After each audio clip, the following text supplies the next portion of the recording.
வணக்கம். இது ஐபிசி தமிழின் பிரதான செய்திகள். செய்திகளோடு நான் லக்ஷனா யாதவன். முதலில் தலைப்புச் செய்திகள். நீதிபதி இடமாற்றத்தில் தொடர்பில்லை, வடக்கு ஆளுநர் செயலகம் முற்றாக மறுப்பு. பசில் ராஜபக்சவிற்கு ஏற்பட்ட நிலை, மருத்துவர்கள் வழங்கிய அறிவுரை. அமெரிக்கா ஈரானிடையே மீண்டும் தொடங்கிய வான்வழி தாக்குதல்கள். துப்பாக்கி உரிமதாரர்களுக்கு காவல்துறையின் சிறப்பு அறிவிப்பு.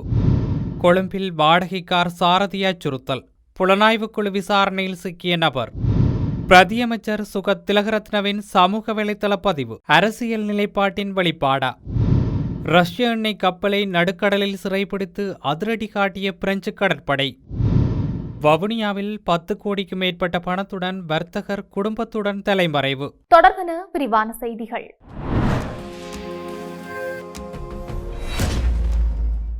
யாழ்ப்பாணம் மேல் நீதிமன்றத்தின் நீதிபதியின் இடமாற்றத்துக்கும் வடக்கு மாகாண ஆளுநருக்கும் எந்தவொரு தொடர்பும் கிடையாது என வடக்கு மாகாண ஆளுநர் செயலகம் அறிவித்துள்ளது. குறித்த நீதிபதியின் இடமாற்றத்துக்கும் வடக்கு மாகாண ஆளுநருக்கும் தொடர்பு இருப்பதாக குற்றச்சாட்டு முன்வைக்கப்பட்டு வருகின்றது. அது தொடர்பிலேயே வடக்கு மாகாண ஆளுநர் செயலகத்தால் இந்த அறிவிப்பு விடுக்கப்பட்டது.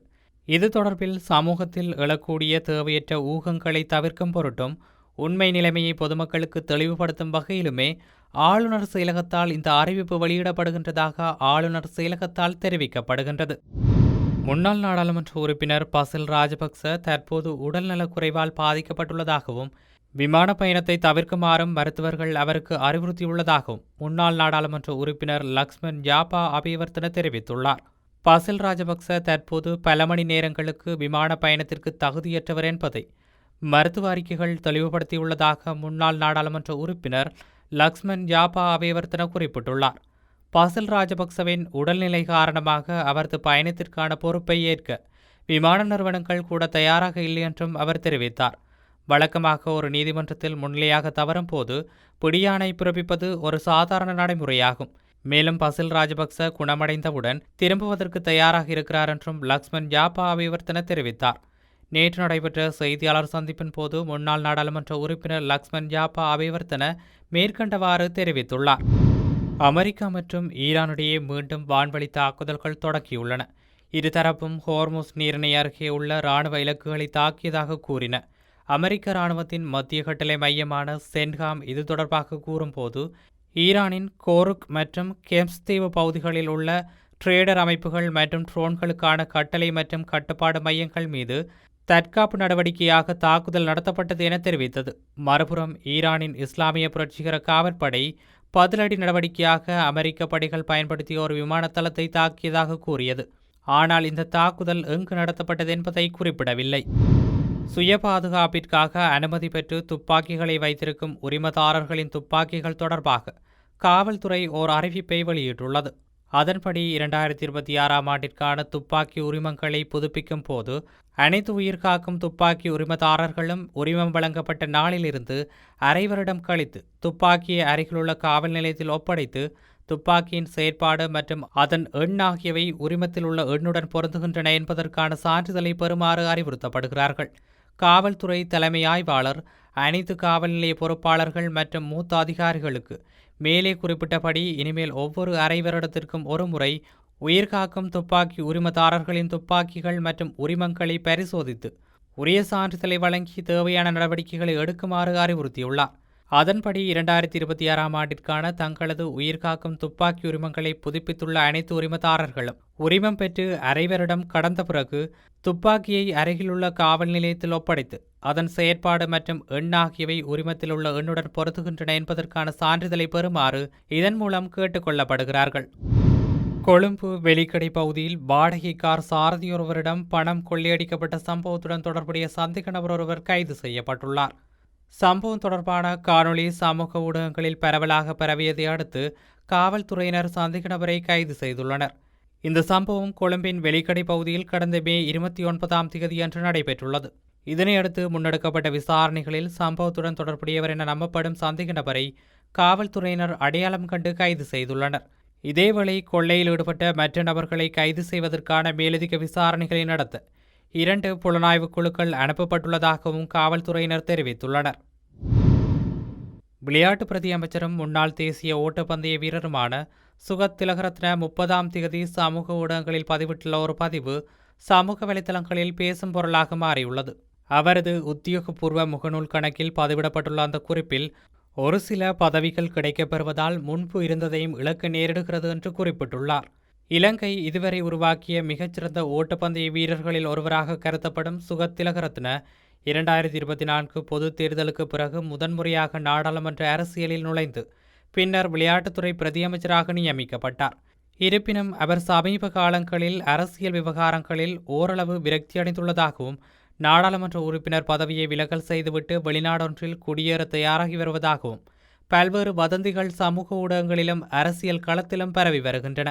ஆயினும் அந்த வதந்திகள் குறித்தோ அல்லது தனது தற்போதைய அரசியல் நிலை குறித்தோ சுகத் திலகரத்ன இதுவரை அதிகாரப்பூர்வ அறிக்கை எதையும் வெளியிடவில்லை. எனவே அவரது சமீபத்திய முகநூல் பதிவு மேற்கூறிய வதந்திகளுடன் தொடர்புடையதா என்பது குறித்து இதுவரை உறுதியான எந்த தகவல்களும் வெளியாகவில்லை. அட்லாண்டிக் பெருங்கடலில் பிரான்ஸ் நாட்டுக்கு மேற்கே சுமார் 700 கிலோமீட்டர் தொலைவில் சர்வதேச தடைகளுக்கு உள்ளான தாகூர் என்ற ரஷ்ய தொடர்புடைய எண்ணெய் கப்பலை பிரெஞ்சு கடற்படையினர் அதிரடியாக சிறைப்பிடித்துள்ளனர். இந்த சிறைப்பிடிப்பு நடவடிக்கையின் போது எடுக்கப்பட்ட காணொளி காட்சிகளையும் பிரெஞ்சு கடற்படை அதிகாரப்பூர்வமாக வெளியிட்டுள்ளது. அமெரிக்கா மற்றும் ஐரோப்பிய ஒன்றியத்தின் பொருளாதார தடைகளை மீறி செயற்பட்டதாக கூறி இந்த கப்பல் பறிமுதல் செய்யப்பட்டுள்ள நிலையில் பிரான்சின் இந்த நடவடிக்கைக்கு ரஷ்யா கடும் எதிர்ப்பு தெரிவித்துள்ளது. இது ஒரு சட்டவிரோதமான செயல் என்றும் சர்வதேச கடல் கொள்ளைக்கு ஒப்பானது என்றும் கிரெம்ளின் மாளிகை சாடியுள்ளது.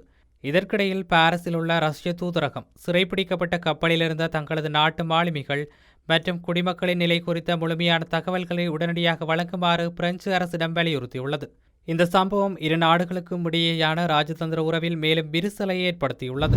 வவுனியாவில் 10 கோடிக்கும் மேற்பட்ட பணத்துடன் வர்த்தகர் ஒருவர் குடும்பத்துடன் தலைமறைவாகியுள்ளதாக கொழும்பு குற்றப்புலனாய்வு பிரிவு காவல்துறையில் முறைப்பாடு செய்யப்பட்டுள்ளது.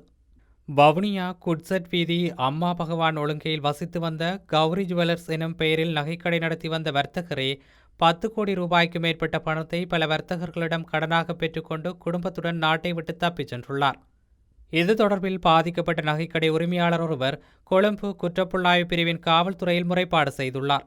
இளைய தம்பி சுகுமார் என்ற நபரே தனது மனைவி மற்றும் பிள்ளைகளுடன் சிங்கப்பூர் தப்பிச் சென்றுள்ளதாக தெரிவிக்கப்படுகிறது.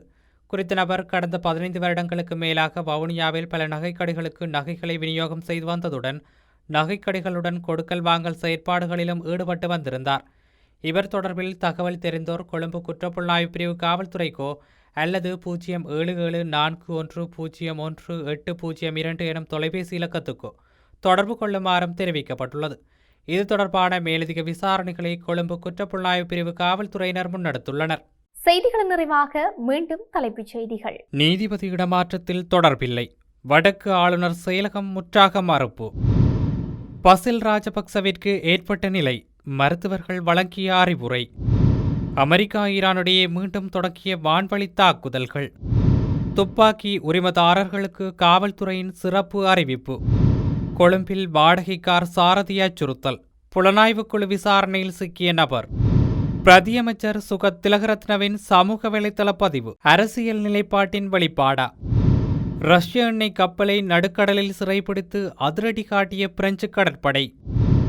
வவுனியாவில் 10 கோடிக்கு மேற்பட்ட பணத்துடன் வர்த்தகர் குடும்பத்துடன் தலைமறைவு. இத்துடன் ஐபிசி தமிழின் பிரதான செய்திகள் நிறைவு பெற்றன.